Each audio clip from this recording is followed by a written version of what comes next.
ഇനി വാക്യമൊക്കെ വായിക്കണം. ഉപവാസവും പ്രാർത്ഥനയും ഇൻറ്റൻസായിട്ട്, let's make it really intense. ഈ ഒരാഴ്ച ഇൻറ്റൻസായിട്ട് ഫോക്കസായിട്ട് ഒന്ന് പ്രാർത്ഥിക്കാൻ പറ്റിയാൽ you will see mighty things. നമ്മൾ ദൈവത്തിൻ്റെ പ്രവൃത്തി കാണുക തന്നെ ചെയ്യും, ഡെഫിനറ്റ് അത്. അപ്പം അത് ഒന്ന് എല്ലാവരും ഒരു ഇൻട്രസ്റ്റോടുകൂടെ അതിന് ഉത്സാഹിക്കണം എന്ന് അപേക്ഷിക്കുന്നു. നമുക്ക് അല്പനേരത്തെ ചിന്തയ്ക്കായിട്ട് ഇപ്പോൾ ഈ ദിവസങ്ങളിൽ നമ്മുടെ സാധാരണ ഒരു പ്രാക്ടീസ് അനുസരിച്ച് 1 മണിയാകുമ്പം തീരും. 1 മണിയാകുമ്പം പോകേണ്ടവർക്കൊക്കെ അത്യാവശ്യം BP ഷുഗറൊക്കെ ഉള്ളവർ കഴിക്കേണ്ടവർക്ക് പോകാം. പക്ഷേ ദൈവജന ശുശ്രൂഷിച്ചത് മുന്നോട്ട് പോയാൽ എന്നെ വാച്ചൊന്നും കാണിക്കരുത്, ഞാൻ കാണത്തില്ല. അതുകൊണ്ട് പിന്നെ നമ്മൾ കാരണം ചില വിഷയങ്ങൾക്ക് വേണ്ടി ഇരിക്കുമല്ലേ, നമ്മളൊരു ചടങ്ങിന് വേണ്ടി ഇരിക്കുമല്ലോ, ആർക്കും റിപ്പോർട്ട് കൊടുക്കാനല്ല, നമുക്ക് തന്നെ നമ്മുടെ വിഷയങ്ങൾക്ക് വേണ്ടി ഇരിക്കുമല്ലേ. അപ്പം നമ്മുടെ വിഷയങ്ങൾക്ക് ഒരു വിടുതൽ കിട്ടിയിട്ടേ എഴുന്നേക്കുന്നുള്ളൂ. ദൈവസഭയ്ക്കകത്തൊരു വിടുതൽ നടന്നേ പറ്റൂ എന്നുള്ളൊരു ആ ഇൻറ്റൻഷനോടുകൂടെ വേണം വരാൻ. ആ ഒരു തയ്യാറെടുപ്പ്. വെള്ളമൊക്കെ ആവശ്യത്തിനുണ്ട്, ചായ ഇട്ട് കൊടുക്കേണ്ടെങ്കിൽ ചായ ഇട്ട് കുടിക്കാം, കാപ്പി ഇട്ട് ഉറക്കം വരുന്നെങ്കിൽ കാപ്പി വേണം ഇടാം, കാപ്പിപ്പൊടിയുണ്ട്, ഒക്കെ ഇട്ട് കുടിച്ചോ. പക്ഷേ ദൈവത്തിന് ഒരു ടൈമിനകത്ത് ഒതുക്കരുത്. നാളെ തൊട്ട് ദേവദാസന്മാരുണ്ട്, എല്ലാ സെഷനിലും ഉണ്ട്. ദൈവം എന്ന് വെച്ചാൽ അവർക്ക് ഞാൻ സമയത്തിന് സ്വാതന്ത്ര്യം കൊടുത്ത് അവർക്ക് ദൈവം അവർക്ക് കൊടുക്കുന്ന ദൂതുകൾ പറഞ്ഞു തീരുന്നിടം വരെ പറയാനുള്ള സാവകാശമുണ്ട്. അതുകൊണ്ട് നമ്മൾ അതിന് തയ്യാറായിട്ടേ വരാവൂ എന്ന് ഞാൻ അപേക്ഷിക്കുന്നു. ഓക്കെ, നമുക്ക് നമ്മുടെ ചിന്തയ്ക്കായിട്ട് 2 കൊരിന്ത്യർ 7-ാം അധ്യായം അതിൻ്റെ 10-ാം വാക്യം വായിക്കാം. 2 Corinthians chapter 7 and verse 10.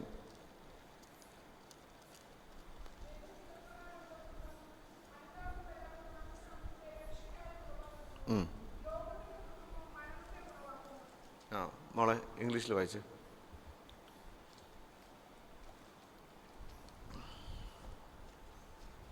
Second Corinthians 7 and verse 10.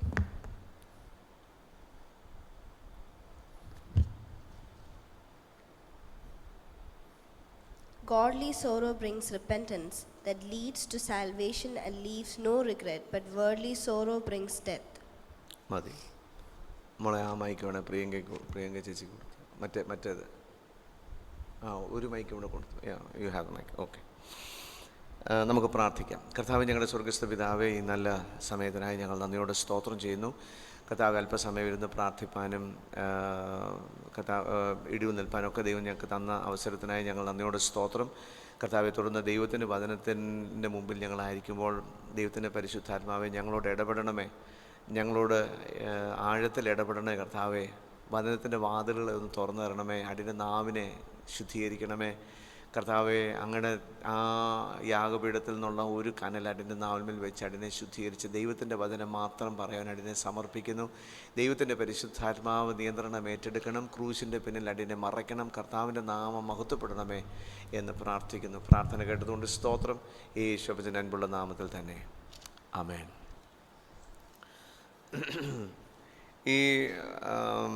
ഈ വാക്യം വായിക്കുമ്പോൾ നമുക്കൊരു ചോദ്യം ഉണ്ടാകാം, അല്ലേ? അവിടെ പറഞ്ഞേക്കുന്നത് for godly sorrow. Ramsi brother ഈ മെസ്സേജ് ഇന്നലെ കേട്ടതാണ്. So it's a revision for you. ഈ ദൈവം നമ്മുടെ ജീവിതത്തിൽ ദുഃഖം വരുത്തുമോ? ഇവിടെ പറഞ്ഞേക്കുന്നത് ഗോഡ്ലി സോറോ, ദൈവഹിതപ്രകാരമുള്ള ദുഃഖം എന്നല്ലേ മലയാളത്തിൽ. അപ്പം ദൈവത്തിൻ്റെ ഹിതപ്രകാരമുള്ള ദുഃഖമുണ്ടോ? ദൈവം നമ്മളെ ദുഃഖിപ്പിക്കുമോ? മനുഷ്യപുത്രന്മാരെ ദുഃഖിപ്പിക്കാൻ ആഗ്രഹിക്കുന്നില്ല എന്നൊരു വാക്യം എസെക്കിയേൽ പ്രവചനത്തിലാണെന്ന് തോന്നുന്നു ഉള്ളത്. അപ്പം എന്താ ഈ ദൈവഹിതപ്രകാരമുള്ള ദുഃഖം? അതെന്താ? നമ്മുടെ ജീവിതത്തിൽ കർത്താവ് അയക്കുമോ? അയച്ചാൽ അതിൻ്റെ ഉദ്ദേശം വല്ലതും ഉണ്ടോ? ഉദ്ദേശം നടക്കുമോ എന്നൊക്കെയുള്ള ചില കാര്യങ്ങൾ നമ്മൾ ശാന്തമായി ചിന്തിക്കാൻ പോകുന്നു. ഈ ദൈവവചനത്തിനകത്ത് നമ്മൾ ദൈവവചനത്തിനകത്ത് നോക്കിക്കഴിഞ്ഞാൽ ഉൽപ്പത്തി മുതൽ വെളിപ്പാട് വരെയുള്ള എല്ലാ പുസ്തകങ്ങൾ നോക്കിയാലും ദൈവം ഉപയോഗിച്ചിട്ടുള്ള ദൈവദാസന്മാർ, ദൈവമക്കൾ, ദൈവദാസിമാർ എല്ലാവരും they have gone through sorrow. ഞാനിതിന് you can go through a season of sorrow. ചിലർ ഒരു ദിവസമായിരിക്കും, ചിലർ മൊമെൻ്ററി, പെട്ടെന്നൊരു ദുഃഖം വന്നങ്ങ് മാറും, അതങ്ങ് പോകും. ചിലർക്കൊരു ഒരാഴ്ചയൊക്കെ നിൽക്കും, ചിലർക്കൊരു മാസമൊക്കെ നിൽക്കും, ചിലർക്ക് നാളുകൾ നീണ്ടു നിൽക്കുന്ന ഒരു ദുഃഖത്തിൻ്റെ. സോ എനിക്ക് ദൈവം തന്ന ഒരു പേരെന്ന് പറഞ്ഞാൽ സ്കൂൾ ഓഫ് സോറോ. ഈ സ്കൂൾ ഓഫ് സോറോയിൽ നമ്മളെ കൊണ്ടുവന്ന് അഡ്മിറ്റ് ചെയ്യും. അഡ്മിഷൻ വാങ്ങിച്ചു തരും. അത് നമ്മളാരെങ്കിലും പ്രാർത്ഥിക്കാറുണ്ടോ? കർത്താവ് എനിക്ക് കുറച്ച് ദുഃഖം വേണം, എനിക്ക് ദുഃഖിക്കാൻ ആഗ്രഹമുണ്ട് എന്ന് പറഞ്ഞ് ആരും പ്രാർത്ഥിച്ച് ഞാൻ കേട്ടിട്ടില്ല, ആരും പ്രാർത്ഥിക്കാറുമില്ല. പക്ഷേ നമ്മൾ in our right mind, in our normal life we will never ask കർത്താവ് എനിക്ക് കുറച്ച് ദുഃഖം വേണം, എനിക്ക് ഇച്ചിരി ദുഃഖിക്കാൻ ഇച്ചിരി ഇഷ്ടമുണ്ട് എന്ന് നമ്മൾ പ്രാർത്ഥിക്കാറില്ല. പക്ഷേ ദൈവത്തിൻ്റെ പ്രൊവിഡൻസിൽ, ദൈവത്തിൻ്റെ പ്രൊവിഷനിൽ God will lead us to a school of sorrow. ദൈവം നമ്മളെ ദുഃഖത്തിൻ്റെ ഒരു പാഠശാലയിൽ കൂടെ ദൈവം നമ്മളെ കൊണ്ടുപോകും. അതിന് ഒത്തിരി ഉദാഹരണങ്ങളുണ്ട്. ഞാൻ സാധാരണ ചിന്തിക്കുന്നത് യോസെഫിൻ്റെ കാര്യത്തെ പറ്റിയാണ്. 13 വർഷം ആയിരുന്നു സ്കൂളിൽ അഡ്മിഷൻ. അത് അഡ്മിഷൻ വാങ്ങിച്ചു കൊടുത്ത പുള്ളിയുടെ ബ്രദേഴ്സായിരുന്നു. പുള്ളി ഒരിക്കലും പോകത്തില്ലായിരുന്നു, കാരണം പുള്ളി നല്ല ഉടുപ്പൊക്കെ ഇട്ട് നല്ല മിടുക്കനായിട്ട് നടക്കുന്ന സമയത്ത് പുള്ളിയുടെ ബ്രദേഴ്സാണ് ഇവരെ കൊണ്ട് അഡ്മിഷൻ വാങ്ങിച്ചു കൊടുത്തത്. അഡ്മിഷൻ വാങ്ങിച്ച് 13 വർഷം പഠിക്കേണ്ടി വന്നു. 13ാമത്തെ വർഷമാണ് ഗ്രാജുവേറ്റ് ചെയ്തപ്പോൾ നേരെ മന്ത്രിയായത്. അപ്പം ഈ വാക്യം പറയുക, godly sorrow will produce repentance and will lead you to salvation which you will never regret later. വാക്യത്തിന് ഇത്രയുള്ള അർത്ഥം, ദൈവഹിതപ്രകാരം നമ്മളുടെ ജീവിതത്തിൽ ഒരു ദുഃഖം വന്നാൽ അത് നമ്മളെ എന്തിലേക്ക് നടത്തും? റിപ്പൻറ്റൻസിലോട്ട് നടത്തും. ആ റിപ്പൻറ്റൻസ് നമ്മളെ എവിടെ കൊണ്ടെത്തിക്കും? സാൽവേഷനിൽ കൊണ്ടെത്തിക്കും. ഈ സാൽവേഷനിൽ കൊണ്ടെത്തിച്ച് കഴിയുമ്പം നമ്മൾ അവിടെ നിന്ന് തിരിഞ്ഞു നോക്കുക. അയ്യോ, ഇപ്പം യോസെഫ് 13 വർഷം ഈ ദുഃഖത്തിൻ്റെ പാഠശാലയിൽ കൂടെ കടന്നുപോയി. അത് കഴിഞ്ഞ് 80 വർഷം ഈ was A prime minister of A foreign country. ഇപ്പോഴും ആ റെക്കോർഡ് ആരും ഭേദിച്ചിട്ടില്ല. ഈ 80 വർഷമൊക്കെ ഭരിച്ചു കഴിയുമ്പം നമ്മൾ ആരെങ്കിലും ഇപ്പോഴത്തെ പോലെ റിപ്പോർട്ടേഴ്സൊക്കെ ചെന്ന് ചോദിക്കുക, യോസെഫെ നിൻ്റെ സ്കൂൾ ഓഫ് സോറോയുടെ ഒരു ടൈം ഉണ്ടായിരുന്നല്ലോ 13 വർഷം, അത് നിൻ്റെ സഹോദരന്മാരാണ് നിന്നെ അവിടെ കൊണ്ടാക്കിയെന്ന് ഞങ്ങൾക്കറിയാം. What do you think? Do you regret it? ആ ഒരു 13 വർഷം നിൻ്റെ നല്ല യൗവനമല്ലായിരുന്നോ? കാരണം 17 വയസ്സ് തൊട്ട് 30 വയസ്സ് വരെ നിനക്ക് സ്കൂളിൽ പോകാൻ പറ്റിയിട്ടില്ല, കോളേജിൽ പോകാൻ പറ്റില്ല, ക്രിക്കറ്റ് കളിക്കാൻ പോകാൻ പറ്റിയിട്ടില്ല, KFC കഴിക്കാൻ പറ്റില്ല, കുഴിമന്തി കഴിച്ചിട്ടില്ല, ഒന്നും കഴിക്കാൻ, നിനക്ക് പറ്റിയത് ഒന്നും നിനക്ക് ചെയ്യാൻ പറ്റിയിട്ടില്ല. It's gone, wiped out. നീ 17 വയസ്സ് ഇതിനകത്ത് കയറിയിട്ട് ഇറങ്ങിയത് 30ാമത്തെ വയസ്സിലാണ് നീ പുറത്തിറങ്ങുന്നത്. ഇത്രയും പ്രായം കൊണ്ട് നിനക്ക് എന്തെല്ലാം നഷ്ടപ്പെട്ടു. What do you think? Do you regret എന്ന് യോസെഫിനോട് ചോദിക്കുകയാണ്. യോസെഫ് എന്താ പറയും? എൻ്റെ ബ്രദറെ, 13 വർഷം ഞാൻ അവിടെ കിടന്നേ ഉള്ളൂ, പക്ഷേ 80 വർഷം ഞാൻ വേറൊരു രാജ്യത്തിൻ്റെ പ്രധാനമന്ത്രിയായി ഫറവോന് താഴെ ഫറവോൻ്റെ അധികാരം മുഴുവൻ എനിക്ക് തന്നേച്ച്, അയ്യോ ഇപ്പം നോക്കുമ്പോൾ 13 വർഷം കിടന്നുള്ളല്ലോ എന്ന് എനിക്കൊരു ചിന്ത. 20 ആയിരുന്നെങ്കിൽ ഞാൻ 100 വർഷമെങ്കിലും ഈ പ്രധാനമന്ത്രി പദത്തിൽ ചിലപ്പം ദൈവനെ ഇരുത്തിയേനെ. ഈ വാക്യത്തിൻ്റെ അർത്ഥം അതാണ്. So when we go through, ദൈവം നമ്മുടെ ദൈവഹിതപ്രകാരം ദുഃഖത്തിൽ കൂടെ കടന്നു പോകുമ്പം it will produce repentance, it will lead us to salvation and then you will never regret. ഒരിക്കലും റിഗ്രറ്റ് ചെയ്യാൻ ദൈവം അനുവദിക്കത്തില്ല. അത്ര ശ്രേഷ്ഠമായിട്ടായിരിക്കും ദൈവം പുറത്തു കൊണ്ടുവരും. പൗലോസിനെ നോക്കി 2 കൊരിന്ത്യർ 11 നോക്കിക്കഴിഞ്ഞാൽ അടി പിടി ദുഃഖം ജയിൽ എല്ലാം ഉണ്ട്. കള്ളസഹോദരന്മാരുടെ ആപത്ത്, കടലിലെ ആപത്ത്, കരയിലെ ആപത്ത്, പിന്നെ കുറേ 5 പ്രാവശ്യം കോലുകൊണ്ടുള്ള അടി, പിന്നെ കൗണ്ട്ലെസ്. ആ വ്യക്തിയോട് ആരാണ്ട് ചോദിച്ചതുപോലെ 12ാം അധ്യായത്തിൽ മറുപടി പറയുന്നത്, ഞാൻ ബലഹീനനായിരിക്കുമ്പോൾ ദൈവത്തിൻ്റെ ശക്തി എന്നിൽ വ്യാപരിക്കുന്നത് കൊണ്ട് ഞാൻ ഈ ബലഹീനതയിൽ കൂടെ കഷ്ടതയിൽ കൂടെ കടന്നു പോകാൻ ഞാൻ ഏറ്റവും പ്രിയപ്പെടുന്നു. മനസ്സിലായോ? ഈ ദുഃഖത്തിൻ്റെ പാഠശാലയിൽ കൂടെ കടന്നുപോയ പൗലോസിനോട് ചോദിച്ച് പൗലോസിന് പറയാ, ഐ ലൈക്ക് ഇറ്റ്, ഞാൻ ഇപ്പോഴും ഇച്ചിലൂടെ ഒന്ന് പോയാൽ കൊള്ളാം എന്നെനിക്കൊരാഗ്രഹം. അപ്പോൾ അതല്ല നമ്മുടെ ചിന്താ വിഷയം. ഇന്ന് ഈ അധ്യായത്തിനെ ബേസ് ചെയ്ത് നമ്മൾ ചിന്തിക്കാൻ പോവുക. What is the sorrow that is mentioned here? ഈ കൊരിന്ത് സഭയോട് ദൈവം പറഞ്ഞ ദുഃഖം എന്താ? നമുക്കറിയാം, കൊരിന്ത് എന്ന് പറയുന്നത് അന്നത്തെ വളരെ പ്രോസ്പറസ് ഒരു സിറ്റിയായിരുന്നു. ഇന്നത്തെ സിംഗപ്പൂർ പോലെയോ അല്ലെങ്കിൽ ദുബായ് പോലെയൊക്കെ വളരെ പ്രോസ്പറസ് ആയിട്ടുള്ള, എല്ലാ മ്ലേച്ഛതകളുമുള്ള, എല്ലാ ലക്ഷറിയുള്ള ബിസിനസ്സും ട്രേഡിങ്ങും ഉള്ള ഭയങ്കര പ്രോസ്പറസ് ഒരു സിറ്റിയായിരുന്നു കൊരിന്ത്. ഈ റോമൻ പടയാളികൾ, വലിയ ജനറൽസൊക്കെ റിട്ടയർ ആയി കഴിഞ്ഞാൽ ഇവിടെ ആയിരുന്നു വന്ന് അവരുടെ ഹോളിഡേ ഹോം ഇവിടെ വന്ന് താമസിക്കും. അങ്ങനെ സെറ്റിൽ ചെയ്ത് താമസിക്കുന്നൊരു പട്ടണമാണ്. പക്ഷേ വളരെ മ്ലേച്ഛതയുള്ള, അശുദ്ധിയുള്ളൊരു സ്ഥലമാണ്. അതിന് നടുവിലാണ് ദൈവം ഈ സഭയെ സ്ഥാപിച്ചത്. അപ്പോസ്തലപ്രവൃത്തി 17, 18 ആ അധ്യായങ്ങളിൽ നമുക്കത് കാണാൻ കഴിയും. അങ്ങനെ സ്ഥാപിച്ച ദൈവസഭ കുറച്ച് നമ്മൾ നോക്കിക്കഴിഞ്ഞാൽ, പുറത്തുനിന്ന് നോക്കിക്കഴിഞ്ഞാൽ 1-ാം അധ്യായത്തിൽ നമ്മൾ 1 കൊരിന്ത്യർ 1-ാം അധ്യായത്തിൽ നോക്കുമ്പോൾ ഒരു കൃപാവരത്തിന് കുറവില്ലാത്ത സഭ. പ്രസംഗിക്കണോ അതിനാളുണ്ട്, ദൂത് പറയണോ അതിനാളുണ്ട്, അന്യഭാഷ പറയണോ അതിനാളുണ്ട്, എല്ലാത്തിനും ആളുണ്ട്. നല്ല ബ്യൂട്ടിഫുള്ളാണ് പുറത്തുനിന്ന്. പക്ഷേ അകത്തോട്ടൊന്ന് പോയാൽ, നമ്മൾ ഈ കഴിഞ്ഞ ദിവസം ഞാൻ പറഞ്ഞ പോലെ, ഈ നമ്മളിപ്പോൾ മാങ്ങാതെ സീസണാണല്ലോ, നമ്മൾ മാങ്ങയൊക്കെ പോയി ബങ്ങനപ്പള്ളിയും ഒക്കെ പോയി വാങ്ങിക്കാറുണ്ട്. ചിലപ്പോൾ നല്ല വെളി കണ്ട നല്ല മഞ്ഞിച്ചിരിക്കും, നല്ല കളറും മണവും ഒക്കെ ഉണ്ട്. വീട്ടിൽ പോയി പൂളുമ്പോഴായിരിക്കും അകത്ത് പുഴുവാണ്. വെളി ഒരു കുഴപ്പമില്ലായിരുന്നു എന്ന് പറഞ്ഞ പോലെയായിരുന്നു ഈ സഭ പുറത്തു നോക്കിയ ഒരു കൃപാവരത്തിനും കുറവില്ല, എല്ലാം കൊണ്ടും നല്ല ബ്യൂട്ടിഫുൾ ഒരു ചേർച്ചാണ്. പക്ഷേ ഇവിടെ വന്നപ്പോഴത്തേക്കിന് ദൈവത്തിൻ്റെ ആത്മാവ് ഒന്ന് സ്കാനിങ് ചെയ്തപ്പോഴത്തേന് 1-ാം അധ്യായത്തിൽ പറയുകയാണ്, നിങ്ങളുടെ ഇടയിൽ എന്തുണ്ട്? ഭിന്നതയുണ്ട്. ചിലർ അപ്പൊല്ലോസിൻ്റെ പക്ഷക്കാർ, ചില പൗലോസിൻ്റെ പക്ഷക്കാർ, ചില പത്രോസിൻ്റെ പക്ഷക്കാർ, ഒന്നുമില്ലാതെ ചില ക്രിസ്തുവിൻ്റെ പക്ഷക്കാർ. അങ്ങനെ 4 പക്ഷക്കാരെങ്കിലും മിനിമം ആ സഭയിലായി. ഒരു കൃപാവരത്തിനും കുറവില്ലാത്ത സഭയാണ്. വെളിയിൽ നോക്കുമ്പോൾ നല്ല ബ്യൂട്ടിഫുള്ളാണ്. 2-ാം അധ്യായത്തിലൂടെ വന്നപ്പോൾ നിങ്ങളിപ്പോഴും ജഡീകരാണ്, നിങ്ങൾക്കിപ്പോഴും പാല് തരാൻ എനിക്ക് പറ്റുന്നുള്ളൂ. കൃപാവരമുണ്ട്, പക്ഷേ പാല് കൊടുക്കാനേ പറ്റുന്നുള്ളൂ, കട്ടിയുള്ള ആഹാരം കൊടുക്കാൻ പറ്റുന്നില്ല. പിന്നെ ഇങ്ങോട്ട് വരുമ്പോൾ അവരുടെ പ്രവൃത്തിയെപ്പറ്റിയും വിഗ്രഹാരാധനയെപ്പറ്റിയും വിഗ്രഹാർപ്പിതം കഴിക്കുന്നതിനെപ്പറ്റിയും 5-ാം അധ്യായത്തിൽ വരുന്നുണ്ട്, ഒരുവൻ തൻ്റെ അപ്പൻ്റെ ഭാര്യയെ വെച്ചുകൊള്ളുന്ന പോലെ അത്ര ഇൻസെഷ്യസ് ആയിട്ടുള്ള ഒരു തരത്തിലും അംഗീകരിക്കാൻ പറ്റാത്ത രീതിയിലുള്ള മ്ലേച്ഛത ദൈവസഭയ്ക്കകത്ത് നടക്കുക. ഇതെല്ലാം കണ്ടിട്ട് സഭ സ്ഥാപിച്ച ആ വ്യക്തിയുടെ ദുഃഖം ഒന്ന് ഓർത്ത് വയ്ക്കും. വില കൊടുത്ത് ഉപവസിച്ച് പ്രാർത്ഥിച്ച് ഈ ഇടിയെല്ലാം കൊണ്ട് അവിടെ പോയി പിന്നെ എത്ര ജോലിയോടുകൂടെ വേലയൊക്കെ ചെയ്ത് സുവിശേഷം പറഞ്ഞ് നേടിയ ദൈവസഭ ഇപ്പം എന്താണ്ട് 5 വർഷമായി മ്ലേച്ഛത മുഴുവൻ അകത്ത് കയറി. ഐക്യതയില്ല, വിഗ്രഹാർപ്പിതം കഴിക്കുന്നതിൻ്റെ ഒരു കുഴപ്പമില്ല, കത്രിമേശ അയോഗ്യമായി എടുക്കാൻ തുടങ്ങി എന്ന് വേണ്ട, പറഞ്ഞു തീരാൻ പറ്റാത്ത പോലെ ഇഷ്ടം പോലെ പ്രോബ്ലമുണ്ട്. അങ്ങനെ കണ്ട പൗലോസ് ഇവർക്കൊരു എഴുത്തെഴുതി. ഈ 7-ാം അധ്യായത്തിൻ്റെ 8-ാം വാക്യം ഒന്ന് വായിച്ചേ.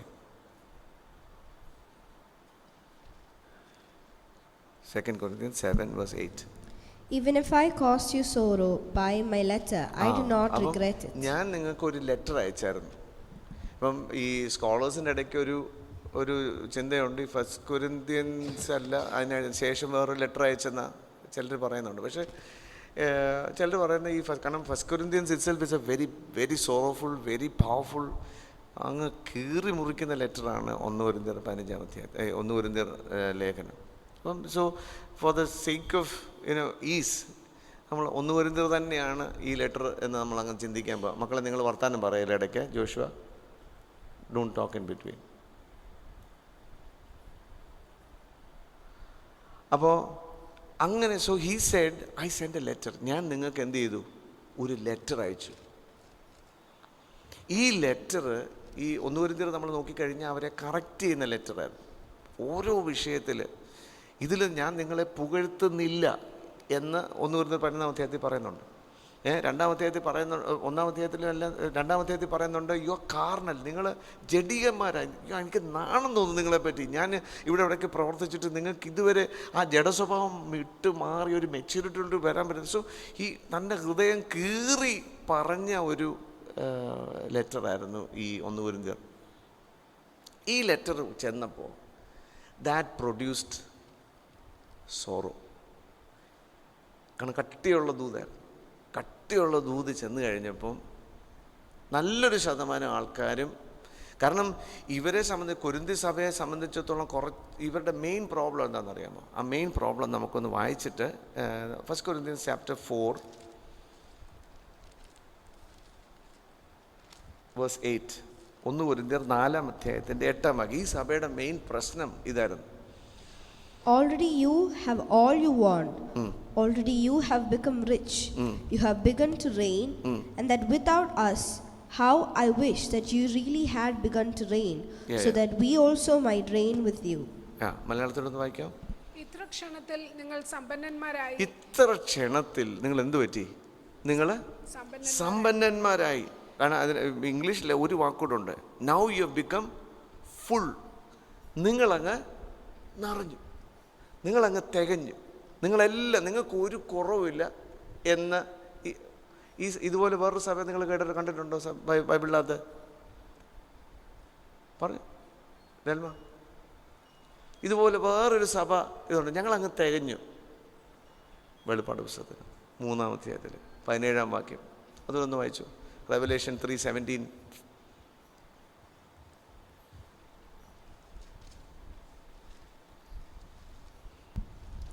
You say I am rich. കണ്ടോ, ഈ ലവോദിക്ക സഭ പറയാണ്, ഞങ്ങള് ആരാ? We are rich. ഞാൻ ധനവാൻ, സമ്പന്നനായിരിക്കുന്നു, എനിക്കൊന്നിനും എന്തില്ല, മുട്ടില്ല, ഒരു കുറവും എനിക്കില്ല എന്ന് പറഞ്ഞുകൊണ്ട് നീ നിർഭാഗ്യനും അരിഷ്ടനും ദരിദ്രനും കുരുടനും നഗ്നനും എന്നറിയാതിരിക്കയാൽ. കണ്ടോ, അപ്പോൾ ഈ ദൈവസഭയും ഈ റെവലേഷനകത്ത് പറഞ്ഞേക്കുന്ന ലവോദിക്ക സഭ നമ്മുടെ ഈ കാലഘട്ടത്തിനെ കാണിക്കുന്ന ഒരു സഭയായിട്ട് നിൽക്കുക.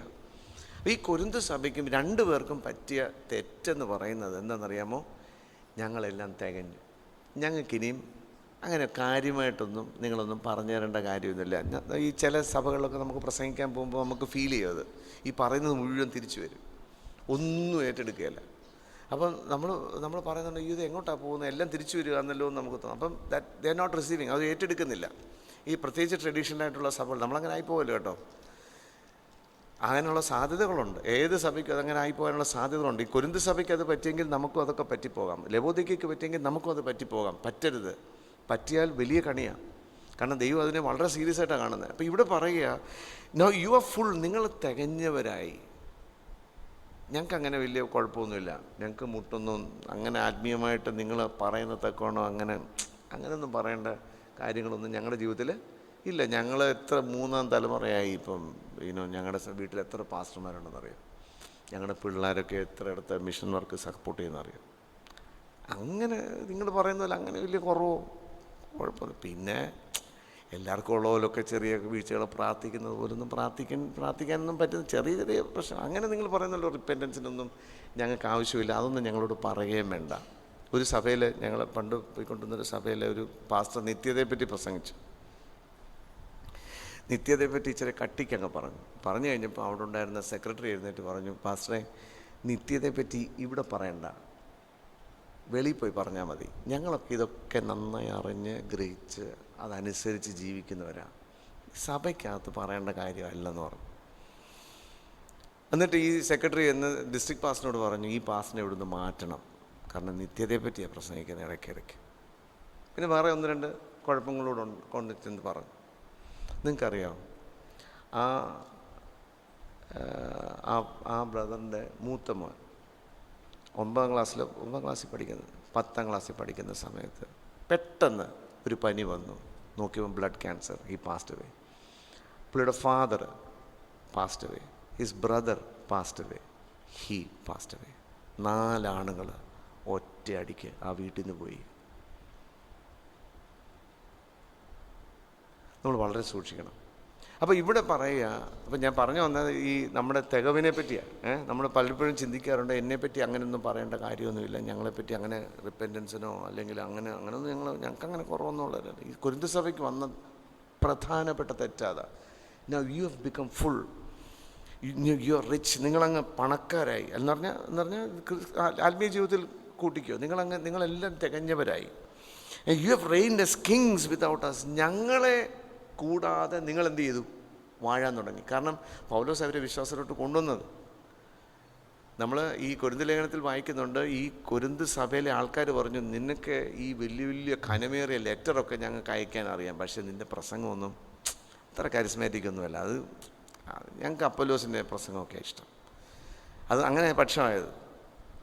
പത്രോസൊക്കെ ആദ്യത്തെ അപ്പോസ്തലനല്ലേ, നീ പിന്നെ അപ്പോസ്തലന്മാരിൽ ഏറ്റവും ചെറിയവനാണെന്ന് നീ തന്നെ പറയുന്നുണ്ട്, അത് ഞങ്ങൾക്ക് അറിയാം, അതുകൊണ്ട് ഇങ്ങോട്ടൊന്നും വരണ്ട, നീ അവിടെ നിന്ന് എഴുത്തൊക്കെ എഴുതിയാൽ മതി, ഘനമേറിയ ലെറ്ററൊക്കെയാണ്. പക്ഷെ അങ്ങനെ ഈ പൗലോസിനെ കൂടാതെ ഇവർ വാഴാൻ തുടങ്ങി. ഇവരെ വിശ്വാസത്തോടെ കർത്താവ് ഈ ലേഖനത്തിൽ തന്നെ പറയുന്നുണ്ട്, നിങ്ങൾക്ക് അനേകം ഗുരുക്കന്മാരുണ്ടെങ്കിലും പിതാക്കന്മാരാരുമില്ല, ഞാനാണ് നിങ്ങളെ ക്രിസ്തുവിൽ ജനിപ്പിച്ചത്, അതിൻ്റെ റൈറ്റ് എനിക്കുണ്ട് അതിൻ്റെ റൈറ്റ് എനിക്കുണ്ട്. ഇവർ പറയാൻ തുടങ്ങി അദ്ദേഹം അപ്പോസ്തലനല്ല എന്ന് പറയാൻ തുടങ്ങി. അദ്ദേഹം പറഞ്ഞു അപ്പോസ്തലന്മാരുടെ അടയാളമായി അത്ഭുതങ്ങളും അടയാളങ്ങളും എന്നിൽ കൂടെ ദൈവം പ്രവർത്തിച്ചിട്ടുണ്ട് എന്ന്. He had to prove his apostleship to this church. കാരണം എന്താ?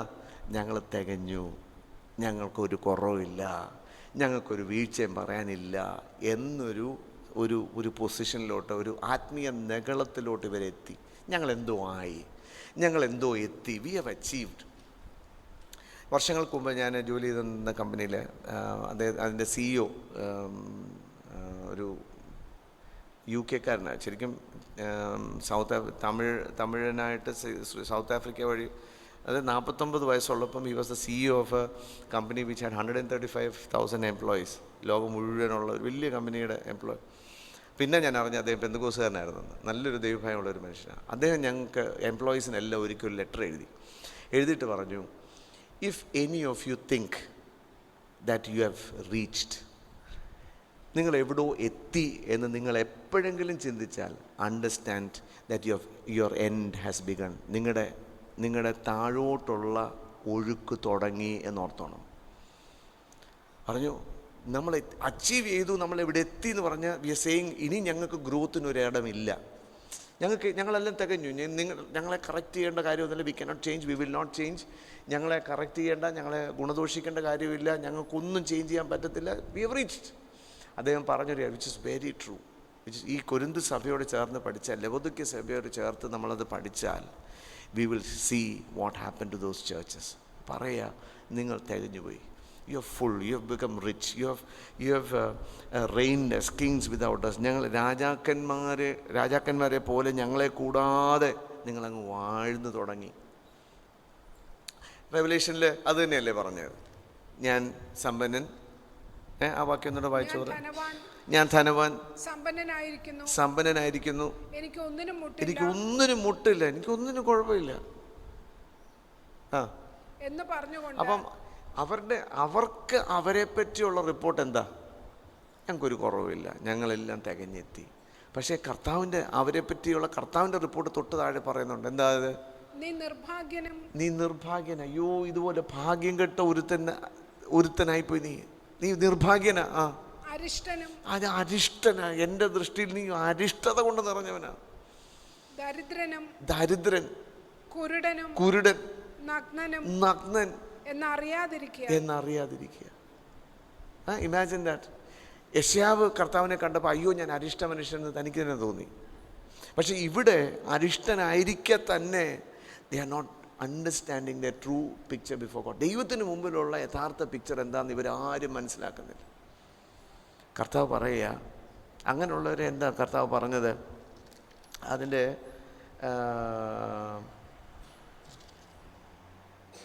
16-ാം വാക്യം. ഈ സഭയെപ്പറ്റി ദൈവത്തിന് ഇങ്ങനെ നിർഭാഗ്യവനും കുരുടനും ദരിദ്രനുമായ ഈ സഭയെപ്പറ്റി കർത്താവ് പറയുന്നത് എന്താ? 16-ാം വാക്യത്തിൽ, ഇങ്ങനെ ശീതവാനുമല്ല ഉഷ്ണവാനുമല്ല, ശീതോഷ്ണവാനാകിയാൽ നിന്നെ എൻ്റെ വായിൽ നിന്ന് ഉമിണ്ണുകളയും.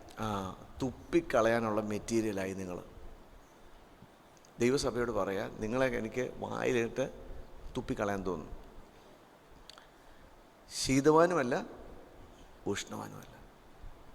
അപ്പം നമ്മളെപ്പോഴൊക്കെയോ നമ്മൾ തികഞ്ഞു പോയെന്നോ, ഇനിയും അങ്ങനെ ഉപവസിക്കേണ്ട കാര്യമൊന്നുമില്ല, കാര്യങ്ങളൊക്കെ സ്മൂത്തായിട്ടുണ്ട്, അങ്ങനെ പ്രാർത്ഥിക്കേണ്ട കാര്യമൊന്നുമില്ല, അങ്ങനെ ഇപ്പോൾ എല്ലാ മീറ്റിങ്ങിനൊന്നും പോകേണ്ട കാര്യമൊന്നുമില്ല, പാസ്റ്ററൊക്കെ ഉണ്ടല്ലോ അവരങ്ങ് നടത്തിക്കോളും എന്നൊക്കെയുള്ളൊരു മടുപ്പ് വരുമല്ലോ.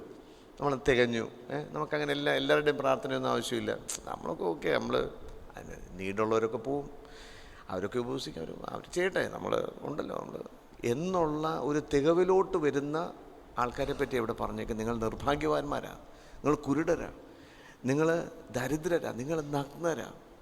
എന്നിട്ട് അതിൻ്റെ 19-ാം വാക്യം, അവരോടുള്ള ദൈവത്തിൻ്റെ ദൂത് എന്താ? നീ സമ്പന്നനാകേണ്ടതിന് തീയിലൂതി കഴിച്ച പൊന്നും നഗ്നതയുടെ ലജ്ജ വെളിവാകാതെ 19-ാം വാക്യം വായിച്ചോ. എനിക്ക് പ്രിയമുള്ളവരെ ഞാൻ എന്ത് ചെയ്യും?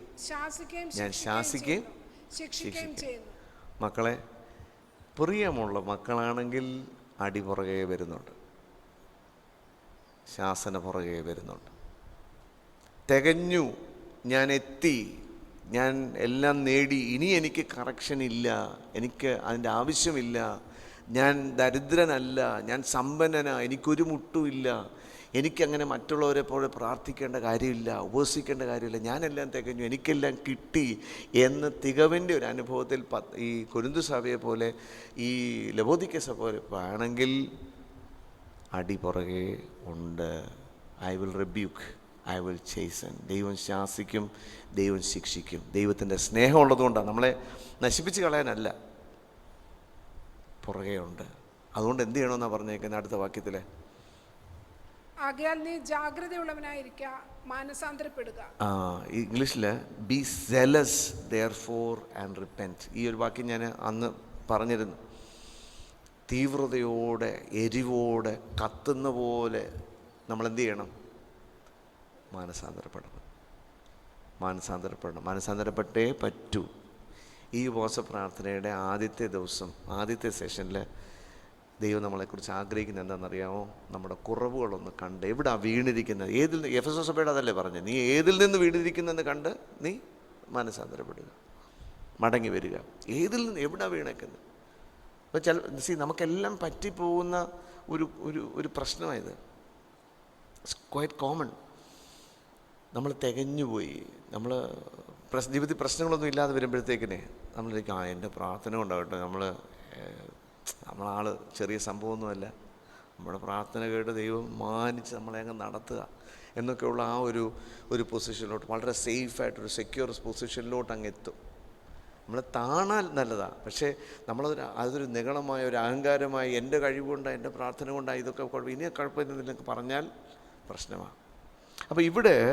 അപ്പോൾ അങ്ങനെ കിട്ടിയ, അങ്ങനെ ദൂത് കിട്ടിയ കണ്ട പൗലോസ് ഈ സഭയോട് പറയും, നല്ലൊരു ലെറ്റർ അങ്ങ് കൊടുത്തു. I made you sorry with that letter.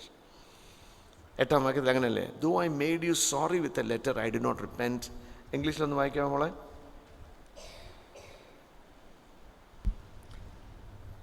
Already you have all you want. No, 8-ാം വാക്യം. 2 Corinthians 7:8. Even if I caused you sorrow by my letter, I do not regret it. Though I did regret it, I see that my letter hurt you, but only for a little while. For a little while. കുറച്ച് നാളത്തേക്ക് നിൽക്കുന്നതൊക്കെ എന്ത് ചെയ്തു? ഈ ദൂതൊക്കെ കേൾക്കുമ്പോൾ നമ്മൾ പ്രത്യേകിച്ച് ഈ കട്ടിയുള്ള ദൂതൊക്കെ കേൾക്കുമ്പം എന്ത് പറ്റും? നമ്മളൊന്ന് പൊളയും അല്ലേ? അകത്ത് അയ്യോ എന്നോടാണല്ലോ, എൻ്റെ ഒരു വിഷയമാണല്ലോ ഇതെന്ന് പറഞ്ഞാൽ ആദ്യം 2 രീതിയിൽ പ്രതികരിക്കാം. 2 രീതി. പിന്നെ ഈ പാസനേജുകൾ പറയാൻ വേറെ പണിയൊന്നുമില്ല. എനിക്കങ്ങനെ കുറവും പ്രശ്നമൊന്നുമില്ല. എന്നെ കുത്തി പറയാം. ചിലർ പറഞ്ഞു കേട്ടില്ലേ, സാക്ഷിയൊക്കെ പറയും, എന്നെ കുത്തിയാണ് ഇന്ന് പാസ്റ്റർ പ്രസംഗിച്ച. പാസ്റ്റർ ഇതൊന്നും അറിവേ കാണത്തില്ല. വചനത്തിൽ നിന്ന് ഇങ്ങനെ വെളിപ്പാട് ചിലപ്പം ദൈവം തരും, അങ്ങനെ അങ്ങ് പോകുന്ന. അപ്പോൾ ചിലർക്ക് തോന്നി എന്നെ മനഃപൂർവ്വം എന്ത് ചെയ്തു, കുത്തി. അങ്ങനെ തോന്നുന്നെങ്കിൽ ദൈവത്തോടങ്ങ് പരാതി പറയണം. കർത്താവേ, പാസ്റ്റർ എന്നെ പറ്റി അങ്ങനെ കുത്തി അങ്ങ് പറഞ്ഞു, അതിന് സത്യം വല്ലതും ഉണ്ടോ എന്ന് കർത്താവിനോട് ചോദിക്കണം. എന്തെങ്കിലും ഉണ്ടോ, സത്യമാണോ പറഞ്ഞത്, എൻ്റെ കാര്യമാണോ, ഞാനെന്തെങ്കിലും ചെയ്യേണ്ടതായിട്ടുണ്ടോ എന്നങ്ങ് ചോദിക്കണം. പിണങ്ങരുത്, ഉടക്കരുത്, ദൈവത്തോട് ഉടക്കരുത്, ദൈവത്തിൽ നിന്ന് താഴ്ന്ന് ദൈവത്തോടങ്ങ് താന്നേക്കണം. അപ്പോൾ ഇവിടെ ഇറ്റ് മെയ്ഡ് ദം സോറി. അവരെ ശരിക്കും വേദനിച്ചു. ആ ലെറ്റർ ഇച്ചിരി കട്ടിയുള്ള ലെറ്ററായിരുന്നു. It made them really sorry for a little while. എന്നിട്ട് 9-ാം വാക്യത്തിൽ Yet now I am happy, not because you were made sorry, but because your sorrow led you to repentance. കണ്ടോ, ഇപ്പം പൗലോസ് പറയുകയാണ്, ഈ ലെറ്റർ, ഞാൻ അയച്ച ലെറ്റർ നിങ്ങളുടെ കയ്യിൽ കിട്ടിക്കഴിഞ്ഞപ്പോൾ ഇറ്റ് മെയ്ഡ് യു സോറി. കുറച്ച് നാളത്തേക്ക് നിങ്ങൾക്ക് എന്തോ പറ്റി? വേദന ഉണ്ടായിരുന്നു, ദുഃഖം ഉണ്ടായിരുന്നു. പക്ഷേ ഐ റിജോയ്സ് ഫോർ ദാറ്റ്. എനിക്കിപ്പോൾ ഭയങ്കര സന്തോഷമുണ്ട്. നിങ്ങൾ ദുഃഖിച്ചതിലല്ല, പക്ഷെ എന്താ, മാനസാന്തരത്തിലേക്ക് ദുഃഖിച്ചതുകൊണ്ട് ഐ റിജോയ്സ്. അപ്പം നമുക്ക് ഈ ദുഃഖമൊക്കെ വരും അല്ലേ?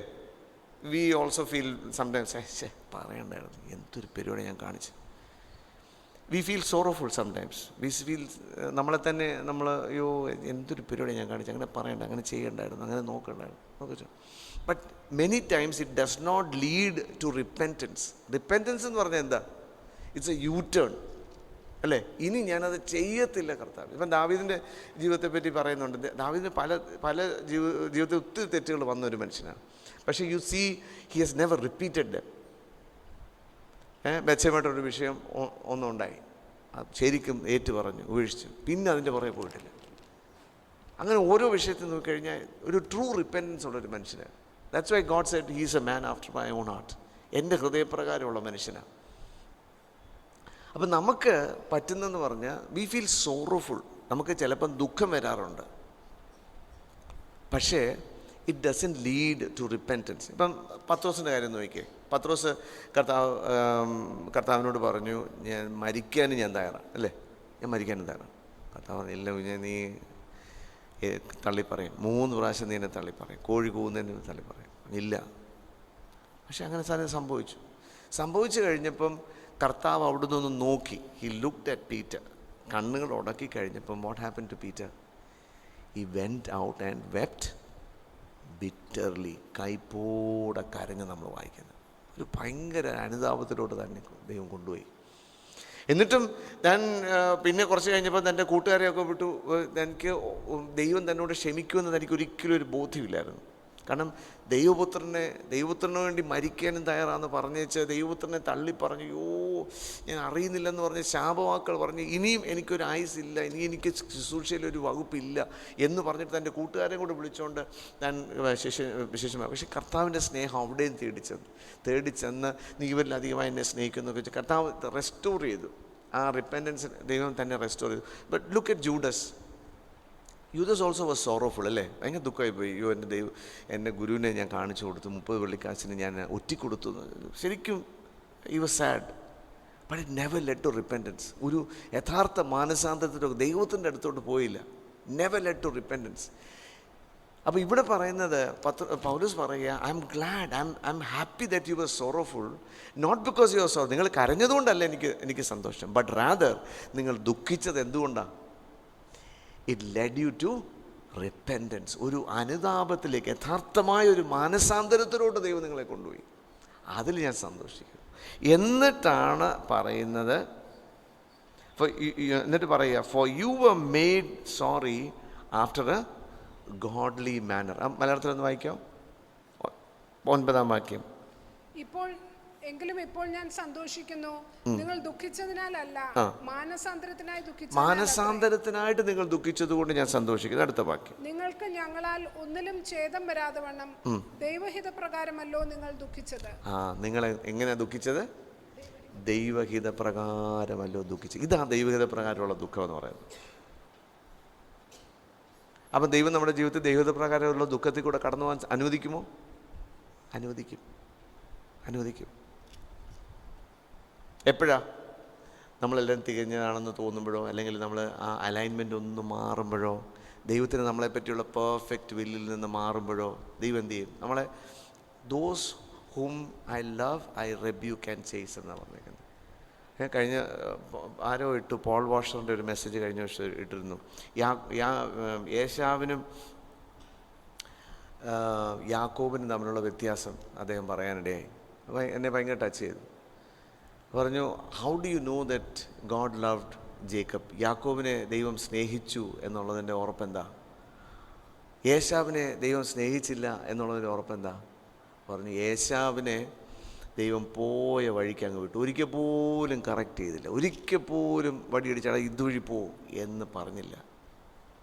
യാക്കോബിനെയോ പുറകെ നടന്നടിയായിരുന്നു. അവൻ തലനൂർന്നൊരു സമയം ഉണ്ടായിട്ടില്ല. എവിടെ വെച്ചൊക്കെ ദൈവം ശാസിക്കാമോ, ശിക്ഷിക്കാമോ, പണിഷ്മെൻ്റ് കൂടെ കാണുമോ, that is a sign that God loved Jacob more than ഈസോ.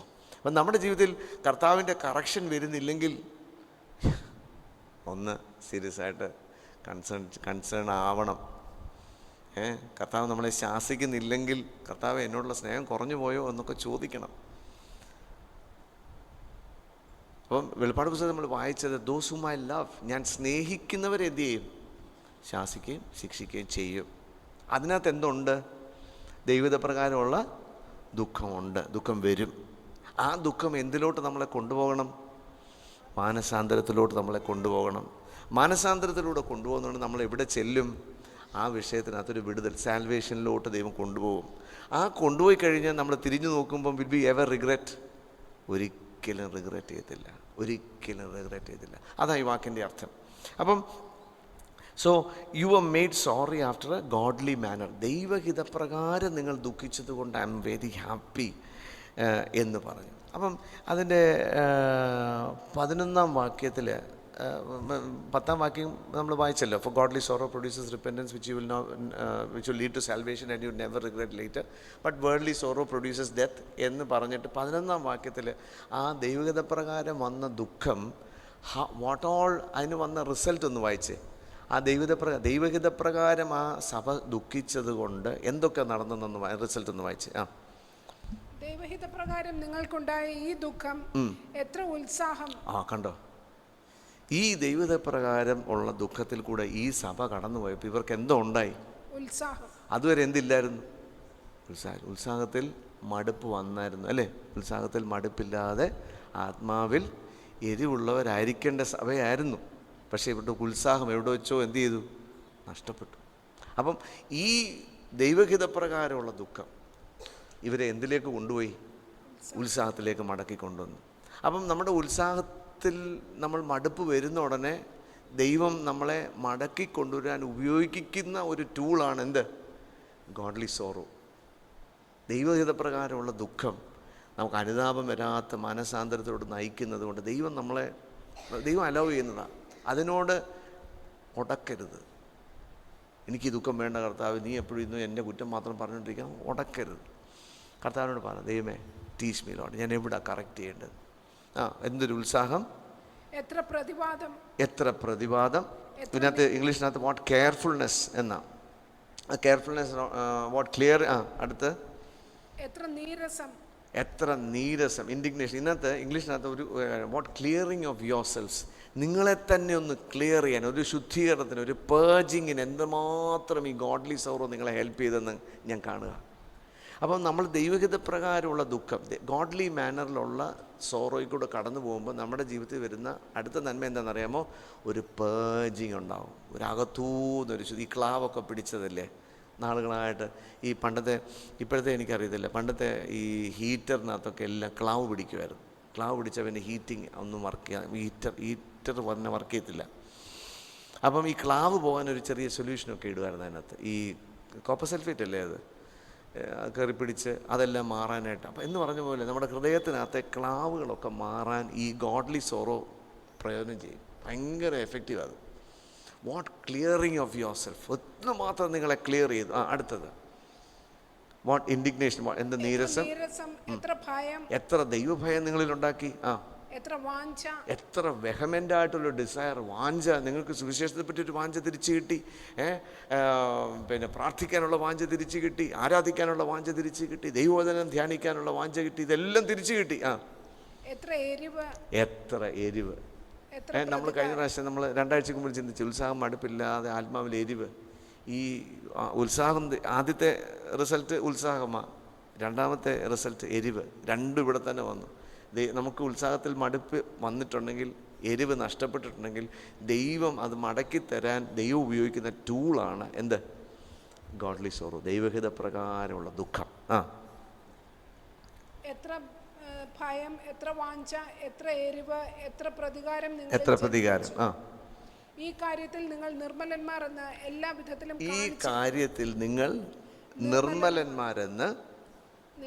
എല്ലാ വിധത്തിലും കാണിച്ചിരിക്കുന്നു. You have approved yours. നിങ്ങളെ തന്നെ നിങ്ങൾ അപ്രൂവ് ചെയ്തു that you are clear in this matter. ഈ കാര്യത്തിൽ നിങ്ങൾ വളരെ ക്ലാരിറ്റി നിങ്ങളുടെ ജീവിതത്തിൽ ഉണ്ടായി എന്ന് എനിക്ക് മനസ്സിലാക്കുന്നു. അപ്പം നമുക്കെങ്ങനെ ഈ ദൈവപ്രകാരമുള്ള ദുഃഖം ഉണ്ടാകുന്നത്? ഒരു അടി കിട്ടാൻ കാത്തിരിക്കണോ? ദൈവമേ എനിക്കൊരു ദുഃഖമൊന്നും വരുന്നില്ല, അതുകൊണ്ട് ചെറിയൊരു തട്ടം തന്നേരെന്ന് പറഞ്ഞിരിക്കണോ? വേണോ? എൻ്റെ ആവശ്യമില്ല അല്ലേ? കർത്താവിനോട് പറയാമല്ലോ, കർത്താവ് എൻ്റെ ജീവിതത്തെ നുറുക്കണേ, എൻ്റെ ഹൃദയത്തിനകത്തൊരു നുറുക്കം എനിക്ക് തരണമേ, എനിക്കൊരു ശരിക്കും എന്നെ തന്നെ ഒന്ന് കാണാൻ. ലവോദിക്ക സഭ ഉണ്ടായ കുറവെന്ന് പറഞ്ഞാൽ അവരെ തന്നെ കാണാൻ പറ്റിയില്ല, റിയൽ പിക്ചർ. ഇന്ന് നമുക്കൊന്ന് പ്രാർത്ഥിക്കാൻ കഴിയുമോ? കർത്താവേ, help me to see me just as you see. കർത്താവിൻ്റെ കണ്ണിൽ കൂടെ എന്നെ ഒന്ന് കാണാൻ. ഇപ്പം നമുക്ക് നമ്മളെ തന്നെ ഒരു ഭയങ്കര ഇമേജ് ആയിരിക്കും. ഇപ്പം ഞാൻ നല്ലൊരു പ്രസംഗിക്കുകയൊക്കെ ചെയ്യാം, നല്ലൊരു ആരാധിക്കുകയൊക്കെ ചെയ്യാം, നല്ല എനിക്ക് കുറവൊന്നുമില്ലെന്ന് പറഞ്ഞാൽ എനിക്ക് എന്നെ തന്നെ വേണേൽ പറയാം, അല്ലേ?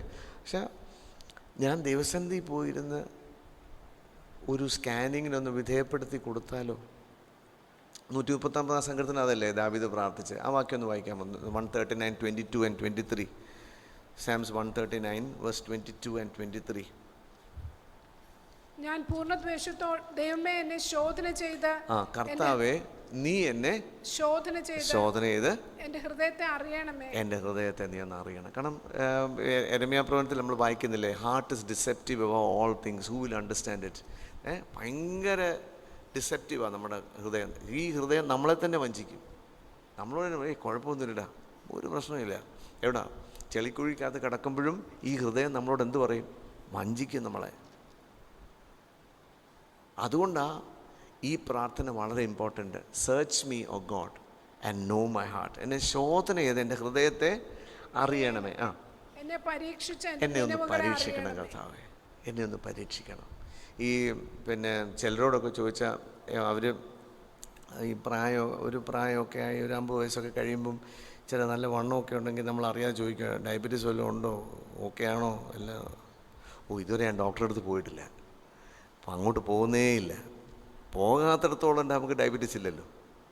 അവർ ചെന്ന് കുത്തുമ്പോഴല്ലേ, ഈ രക്തം ഒന്നെടുത്ത് പരിശോധിക്കുമ്പോഴല്ലേ ഇതുണ്ടോ ഇല്ലയോ എന്ന് അറിയത്തുള്ളൂ. അതുകൊണ്ട് ഞാൻ പോകുന്നേ ഇല്ല, മിടുക്കന്മാരായിട്ടിരിക്കുക. അതുമല്ല, നമ്മൾ ദൈവസന്നിധി പോകത്തില്ല, ഈ പ്രാർത്ഥന പ്രാർത്ഥിക്കത്തില്ല. Search me O God and try me and know my heart. Try me and know my thoughts. കർത്താവ് എൻ്റെ ചിന്തകളൊക്കെ ഒന്ന് ദൈവം ഒന്ന് ശോധന ചെയ്യാമോ, എന്നെ ഒന്ന് സ്കാൻ ചെയ്യാമോ കർത്താവേ? അങ്ങനെ സ്കാനറിനകത്തോടെ ഒന്ന് കയറ്റി വിടാമോ? എന്നിട്ട് എന്നോടൊന്ന് പറയാമോ കർത്താവേ, എവിടെ ഞാൻ വീണിരിക്കുന്നത്? അത് വചനത്തിൽ കൂടെ ആയിരിക്കും ദൈവം പറയുന്നത് കേട്ടോ. വചനം വായിക്കണം, വചനം വായിച്ചാലേ അത് കിട്ടത്തുള്ളൂ. വചനം നല്ലപോലെ വായിക്കണം. ഈ പ്രാർത്ഥിക്കുകയും ദൈവവചനം നല്ലപോലെ പരന്ന് വായിക്കണം. സങ്കീർത്തനം മാത്രം വായിച്ചാൽ പോരാ, എല്ലാ പ്രവാചക പുസ്തകങ്ങളും ന്യായപ്രമാണവും പുതിയ നിയമവും വെളിപ്പാട് പുസ്തകവും ഒക്കെ നന്നായി വായിക്കണം. അപ്പം ഈ പ്രാർത്ഥനയ്ക്ക് അവിടെ ഉത്തരം കിട്ടും. Try me and know my thoughts. എന്നിട്ട് 24-ാം വാക്യം, വ്യസനത്തിനുള്ള മാർഗം എന്നിൽ ഉണ്ടോ എന്ന് നോക്കി, see if there be any wicked way in me ശാശ്വത മാർഗത്തിൽ എന്നെ and lead me in the way everlasting. ശാശ്വതമായ പാതയിൽ എന്നെ നടത്തണേ. നമുക്ക് കണ്ണുകൾ അടയ്ക്കാൻ പ്രാർത്ഥിക്കാം. നമ്മൾ എത്ര പേരെന്ന് പ്രാർത്ഥിക്കും? കർത്താവേ, എന്നെ ഒന്ന് ശോധനയാണ് കർത്താവേ, എൻ്റെ ഹൃദയത്തെ ഒന്ന് പരീക്ഷിക്കണമേ. കർത്താവ് ഒന്ന് സ്കാൻ ചെയ്യണേ. കർത്താവ് ഒന്ന് ആഴത്തിൽ എന്നെ ഒന്ന് സ്കാൻ ചെയ്യണേ കർത്താവേ. ദൈവമേ, എനിക്ക് എന്നെ തന്നെ നോക്കുമ്പം എനിക്ക് വലിയ കുഴപ്പമൊന്നും എനിക്ക് കാണാൻ പറ്റുന്നില്ല. പക്ഷേ കർത്താവിൻ്റെ കണ്ണിൽ കൂടെ എന്നെ തന്നെ ഒന്ന് കാണാൻ എൻ്റെ കണ്ണുകളെ തുറക്കണേ കർത്താവേ. ആ ദൈവഹിത പ്രകാരമുള്ള ദുഃഖം, എത്ര എരിവും എത്ര ഉത്സാഹവും ആ കൊരിന്ത് സഭയിൽ കൊണ്ടുവന്നെങ്കിൽ കർത്താവേ, എൻ്റെ ഹൃദയം ഒന്ന് നുറുങ്ങി പ്രാർത്ഥിപ്പാൻ എന്നെ സമർപ്പിക്കുന്ന കർത്താവെ, ഒന്ന് പ്രാർത്ഥിക്കാമോ? വചനം കേട്ടിട്ട് നമ്മളെ തന്നെ ചതിക്കുന്നവരായി തീരരുത്. ഞാൻ വാക്യങ്ങൾ മാത്രം എടുത്ത് വായിച്ചതേ ഉള്ളൂ, ഒരു ഇൻ്റർപ്രിറ്റേഷനും തന്നില്ല. ദൈവവചനത്തിന് മുമ്പിൽ നമ്മളെ തന്നെ ഒന്ന് സമർപ്പിക്കാമോ? എൻ്റെ മുമ്പിലല്ല, ദൈവത്തിൻ്റെ വചനത്തിന് മുമ്പിൽ ഒന്ന് സമർപ്പിക്കാമോ? കർത്താവെ, എൻ്റെ ഭാഗത്ത് കുറവുകളുണ്ട്, ഉത്സാഹത്തിൽ മടുപ്പ് വന്നിട്ടുണ്ട്, ആത്മാവിൽ എരിവില്ലാത്തവനായി തീർന്ന് മടുപ്പുകൾ വന്നിട്ടുണ്ട്. കർത്താവെ, ദൈവമേ, ഞാൻ മടങ്ങി വരാൻ ആഗ്രഹിക്കുന്നു. എൻ്റെ ഹൃദയത്തിൻ്റെ അവസ്ഥ അങ്ങ് നന്നായി അറിയുന്നു. അത് അങ്ങ് കാണുന്നത് പോലെ കാണാൻ എൻ്റെ കണ്ണൊന്ന് തുറക്കണേ കർത്താവെ. എന്നെ ഒന്ന് ശോധനയാണ്, എന്നെ വെറുതെ വിടല്ല കർത്താവെ. യേശാവിനെ അവൻ്റെ വഴിയിൽ പോകാൻ വിട്ടതുപോലെ എന്നെ എൻ്റെ വഴിയിൽ പോകാൻ വിടല്ലേ കർത്താവെ. യാക്കോബിനെ കർത്താവ് കറക്റ്റ് ചെയ്തതുപോലെ, യാക്കോബിനെ ദൈവം ശാസിച്ചതുപോലെ, യാക്കോബിനെ ദൈവം ശിക്ഷിച്ചതുപോലെ, അങ്ങനെ സ്നേഹിക്കുന്നെങ്കിൽ എന്നെ ശാസിക്കുകയും ശിക്ഷിക്കുകയും അങ്ങയുടെ പാതയിൽ തന്നെ നടത്തുകയും ചെയ്യണമേ എന്നൊന്ന് പ്രാർത്ഥിക്കാമോ? പ്രാർത്ഥിക്കാനുള്ള സമയമാണ്. വ്യക്തിപരമായി നിങ്ങൾക്ക് ദൈവത്തോട് സംസാരിക്കാനുള്ള സമയമാണ്. വ്യക്തിപരമായി talk to God, pour out your heart to God. Hallelujah. ഹല്ലേലൂയ. നമ്മുടെ ഹൃദയം ആ കൊരിന്ത്യർ സഭയോട് പറഞ്ഞു, what cleansing of yourselves, what purging of yourselves. എത്ര ശുദ്ധീകരണം നിങ്ങളുടെ ജീവിതത്തിൽ കൊണ്ടുവന്നു ഈ ദൈവിക പ്രകാരമുള്ള ദുഃഖം. അതിനൊന്ന് ഏൽപ്പിച്ചു കൊടുക്കാൻ പറ്റുമോ? അതിനൊന്ന് തയ്യാറാകുമോ? കുശവൻ്റെ കയ്യിലെ കളിമണ്ണ് പോലെ ഒന്ന് ഏൽപ്പിച്ചു കൊടുക്കാമോ? ചിലപ്പോൾ നമ്മുടെ